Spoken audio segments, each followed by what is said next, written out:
feed sack, but feed sacks were actually these lovely materials. They're a little scratchy.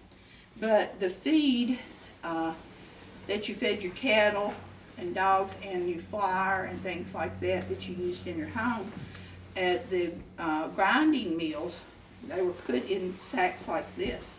So men, sometimes their wives would cut out little clips and say, now, when you go to get the feed, you have to get this pattern, because they tried to save up enough sacks of the same pattern to make a dress or curtains, whatever they needed.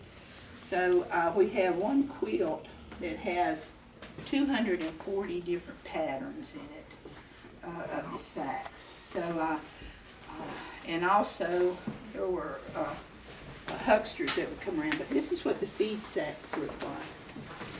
Mrs. Effie Brown, some of these quilt pieces here, Miss Effie Brown, who lived to be 101, did research on, she was our premier quilt maker for many, many years, a traditional style quilt maker.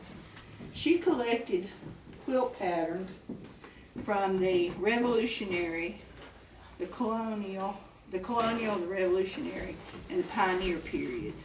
And she collected their histories of where they came from. She set up samples and donated them to the community through us. I learned a lot, I think there are 30 different patterns. There's one called a log cabin. And the log cabin, I always was very, I thought that was, this is log cabin, I thought that was the iconic Appalachian pattern.